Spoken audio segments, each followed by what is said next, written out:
lefol men nogas e joya ɓiwol.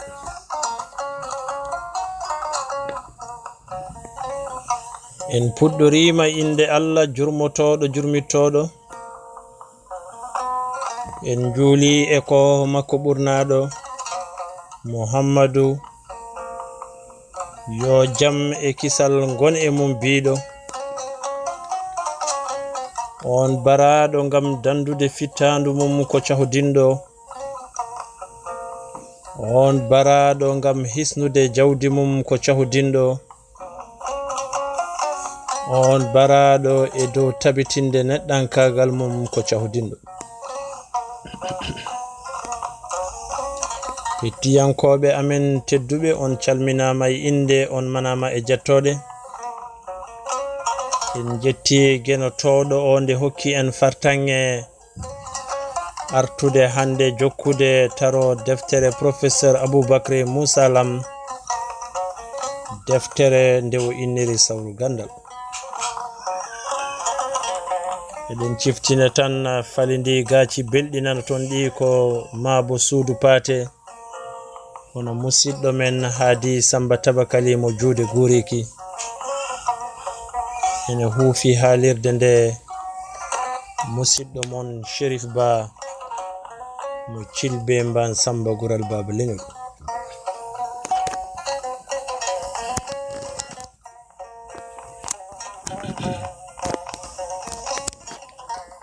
Jarannoɗen koye rogere nayaɓire deftere nde hono pinal tubakoɓe e hello mum 150 kanko ceernal sernaɓe hono professeur Aboubacry Moussa Lam haalata ha joni. Winde Europe yalti e jamanu hakkunde naati e jamanu gurtugol hono renaissance. Hakkillaji puɗɗi artude ɗo gonno so jabde gondugol gorko e gorko.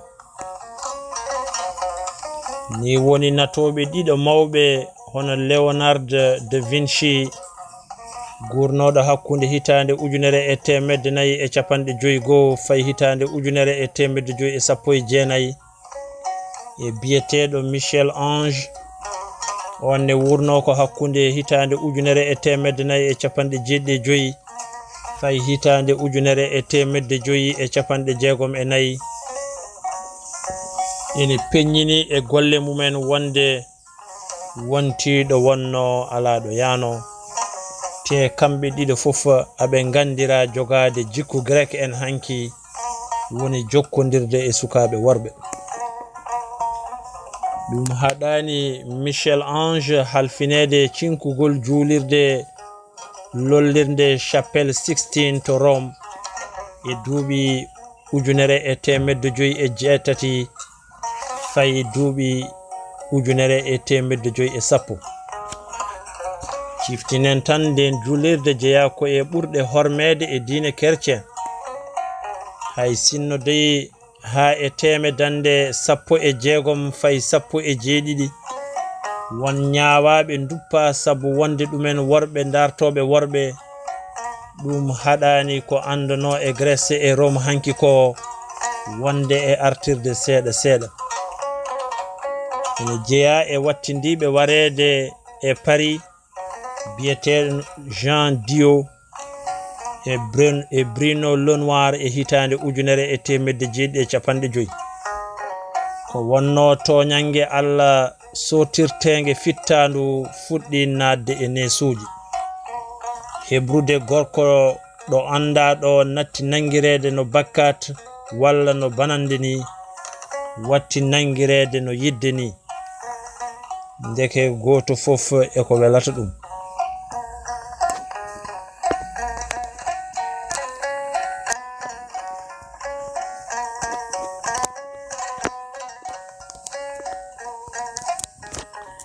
ene gasa tawa ko ɗum ɓeydi nesoriɓe o nesu sabu wittoji police kolliri wonde e hitande 1930 Paris hono lamorgo leydi France ene wanno 1920 worɓe dartoɓe worɓe ɗo yumɓe mum tolnino e temedde jeegom ujunere neɗɗo. Ha joni wittoji police kolliri ko duuɓi seeɗa pawi hen kamɓe haalaɓe ɓe jetti 40 ujunere. temedande 17 darjiri ko pertugol hakkillaji. miijiyankoɓe mawɓe waaɓe no Diderot, Voltaire, Jean-Jacques Rousseau ene jeeya e wayluɓe hakkillaji yimɓe nanni hen miijoji kesi jaɓoji ko feleteno hanki. ɗum noon ɓuri feñde ko e fannu haɗade diine e rendo. miijoji nden ko neɗɗo ala fof ko foti tongude ɗum e yidde mum e wellitare mum. ndeke noon so tawi welata neɗɗo ko wondude e debbo hono mum walla gorko hono mum, ɗum ene foti wawde gasde, hay goto fotani leptirede ɗum. ɗeɗo geɗe fof ene laaɓi e yumma sarɗiji Farayse darni caggal nde laamu lawakoɓe liɓa république hono ndendari darna. e defte kuule paweteɗe e kala baɗɗo bonande nde hitande ujunere e temedde 1991 gondugol debbo e debbo walla gorko e gorko natani, sabu taw ɗum natti nangirede no bonande fonde waɗanede kuugal ni. e kuule Napoléon lollirɗe code Napoléon mo hitande ujunere e temedde 710 ñengi bonnitgol diine, gondugol debbo e debbo walla gorko e gorko. ɗeɗo geɗe fof nattu libde neɗɗo, baɗɗoɗe fof haydara fawetake. ene foti ande wonde deftere kuule andirade code Napoléon nde windi ɗum ko cukko Napoléon biyetenoɗo le Luc de Cambacérès, gorko gandiranoɗo e jarribede e sukaɓe worɓe. ɗum firti ko e on jamanu laamu wonno ko e juuɗe moƴƴinnoɓe gondugol worɓe e worɓe e gondugol rewɓe e rewɓe. laamu e miijoji Napoléon noon jaaji e nder diwan Europe, ko ɗum saabi ha leyɗele kewɗe momti kuule pawetenoɗe e worɓe dartoɓe worɓe. hankadi noon suuɗotonoɓe natti suuɗade kañum en fof. ko noon gorko goto biyetenoɗo Heinrich Hosli, jeynoɗo e leydi Suisse, fuɗɗi darnude dande. ene teska e gueɗe ɗe o waɗi deftere wotere nde o inniri gilli hakkunde gorko e gorko to Grek en. e nden deftere o haalata hen koko ciftinɗen dow seeɗa ko wonde ko ɓen Grek en gaddi aada gondugol gorko e gorko, te on aada wona aada bonɗo. ndeke noon kala jiɗɗo rewde ngol laawol fotani deƴƴinede, foti ko feeñnade yolta hujje mum.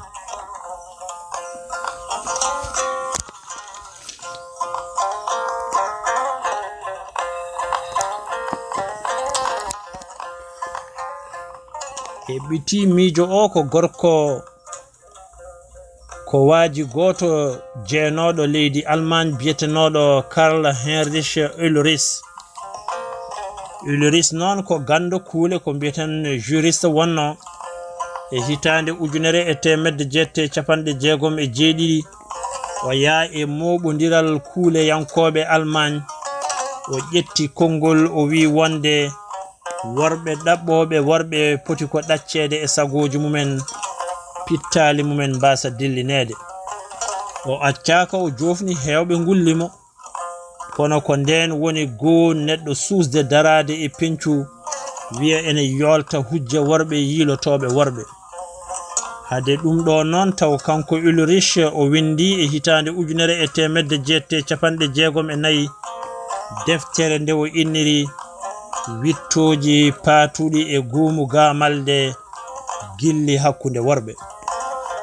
nden deftere noon wona inde makko gongi tawi gonga o waɗi hen ala, ko inde wirninde walla majjinirde. hono nden inde wonno ko Numa Numantius o siññiniri. ndeke noon hay kanko hade makko fellidde fuybade taw o yeɓubini seeɗa ɗo ene hani dokken miijo Engels e deftere Ulrich e darnde mum fof e hitande ujunere e temedde jeetati capanɗe jeegom e jeenayi caggal nde o jangi kanko Engels deftere Ulrich nde Marx neldunomo o winditi Marx haala makko ko ni lelori worɓe ɗaɓɓoɓe worɓe puɗɗima famde aɓe jogii goomu dolnuɗo e leydi men mankiriɓe taw ko juɓɓudi kono hay ɗum aɓe jogii hay sinno koko suuɗi taw tawdi kadi aɓe jogii wallidiɓe teskinɓe e nder partiji ɓoyɗi ha e kesiɗi fof polgu maɓɓe haytata wattata wiyeede tan ko yo bonen ndew fuyɓe jam rewa gorsuli kanko ha joni Engels haalata o wi kamdino ɗen sabu ko en nayeɓe no feewi haa ko en kulanani ɓalli men e jobdi polgu o goomo kono yontande hesere nde kam daɗata hen e difto dogen ko e leydi men tan baaɗo ni hono Ulrich wawi feñde watta ñiddede miijo mum enen miskineɓe hatujinɓe e rewɓe noon eɗen jogori dañde jamma cofel e kalumbam ha joni dey e wotere e defte makko battidiɗe kono iwdi galle jeyi e laamu kanko Engels o yenni Grek en jennol bongol sabu o wi ko ɓe lofi e ɗaɓɓugol sukaɓe worɓe ɓe tunwiniri koye maɓɓe e allaji maɓɓe darol ganime ko ɓi lamɗo goto jeenoɗo Troy Moses woni allah Grek en ɓurnoɗo mawnude diftino nawi ɗum dow Olympe hoɗorde Zeus sabu jarribede e mum e yidde wondude e mum e kunuɗe walla kuɗi tubakoɓe ganime wattuno ko jopade suko gorko mo mawɗo gorko leldotono ɗum kam laɓɓini holko wonno fandare Zeus e ganime kala ganduɗo noon jonde Marx e Engels to banggue miijiyankagal e yonte mumen ma faam wonde ɗi koyhoyi kam gondano e ko wonano e dow mum ko e on saha kono noon no ɗum feeñiri e ɓatake Engels oni ɓe majjano wonde hankadi o neesu kawniɗo ko jogorɗo jaalade e nder rendo tubakoɓe te ko ala ko wawa hen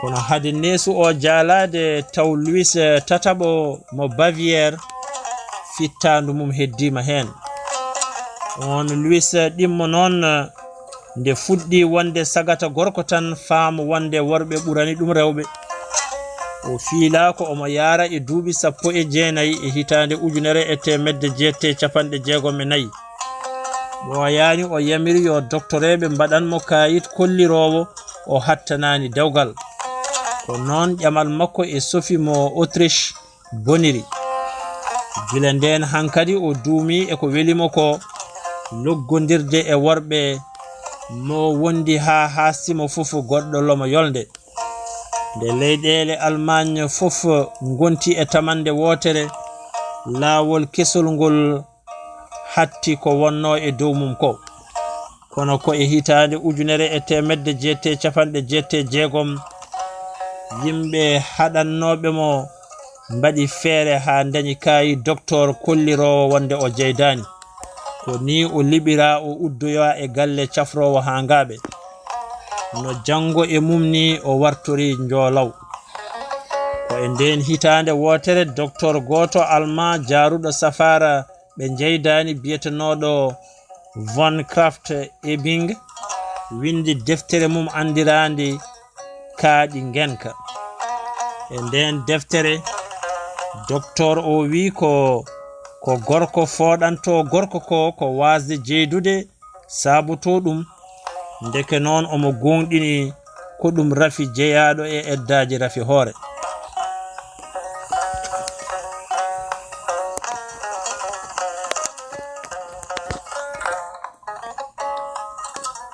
Sigmund Freud teskaɗo ko adi e firtude koyɗi kañumne yurnima seeɗa geɗe worɓe rendoɓe e worɓe walla rewɓe rendoɓe e rewɓe.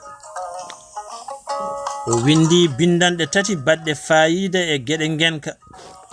Hakkille kanko Freud nangi ko needi huccinta gorko e debbo, huccina debbo e gorko. Ko yiyete gorko ene hucca e gorko ko walla debbo hucca e debbo ko needi e cukagu ɗi guftani ɗo jakorano ndewata ɗon. Neɗɗo fof nde woni suka nde ene wawi teɗanade debbo no mum walla gorko no mum ni. Kono ene mawna tan terɗe ene mbaylo needi ene liggo ɗum ha woppa ngol lawol rewa e lawol rendo mum yiɗigol. Ndeke noon kankone omo waɗi kala mo wayani no yimɓe fof mbayni wonko yawata. Ha nani noon ene nafe walla ene lepte foti ko waɗe neɗɗo no yimɓe ɓe fof ni. Nefede nannede kaso walla hutede ɗeɗo geɗe fof elle ɓeydi ko hebbinde goomu worɓe rendoɓe e worɓe.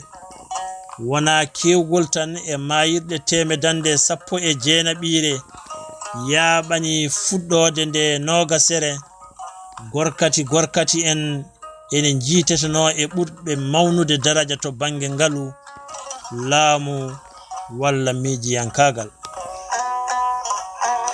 Leydi mbandino Almagne ni dilli laabi kewɗi sabu jiiɓuyaji kersiniɗi ummoriɗi e gorkati en. Frédéric Krupp ɓurno fof alɗude e yonta mum wona Almagne tan kono e Europe fof. Isinaji kaɓirɗi ɓurɗi mawnude ko kanko tamno ɗumen. Leyɗele kewɗe ko kanko yeyanno ɗumen kanuji. Kono noon kanko Krupp gila ko suka ko ɓandu debbo jogi, kono kadi ko noon o wayi anje rewɓe. Ene gasa taw ko ɗum ɗo wurtimo e worɓe ha tengti noon e sukaɓe ɓe o naddanno e bolowolloji ngam rendude e mumen toon. Nde jayde wotere surti sirru makko debbo makko ya wullitoyi lamɗo Almagne, kono on sabu yidde dandude pewnannoɗo ɗum kanuji mum ko debbo o wattindi uddoyde e galle ha ngaɓe. Kono gaccani kanko Krupp ha warti e lewru novembre hitande 1992. Kono bartagol makko suuɗa bayina ko nyaw ɓernde nawtimo.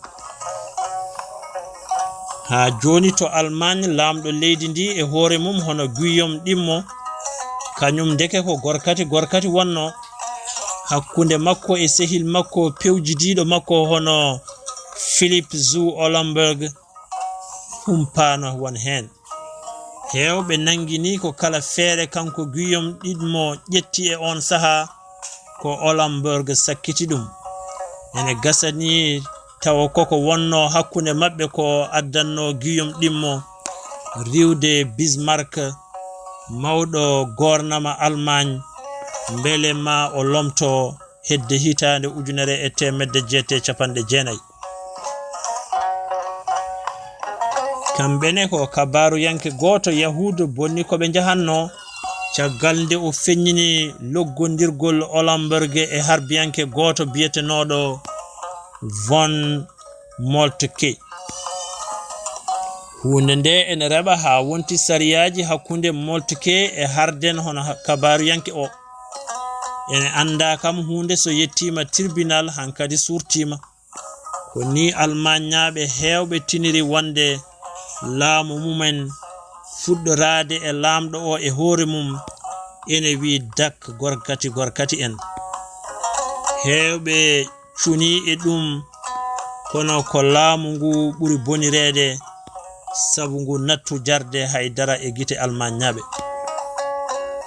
Ɗeɗo geɗe ene jeeya e newnanɗe kanko Hitler jonde mum e jappere laamu Almagne, sabu e ko yinno haɓade gorkati en enen jeyano hen nden o laamima ni hakkunde hitande ujunere e temedde jeenayi e capanɗe tati e jeenayi fay hitande ujunere e temedde jeenayi e capanɗe nayi e joyi gorkati en ene jeyano ɓe o neldanno e nokkuji kalkirɗi ɗi o hebluno e nder leydi Allemagne walla leyɗele baaɗe no Pologne.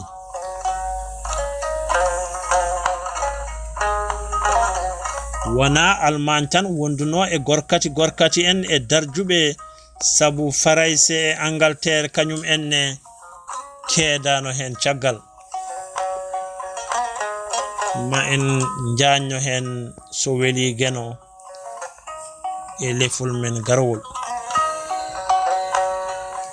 salli ala Muhammad.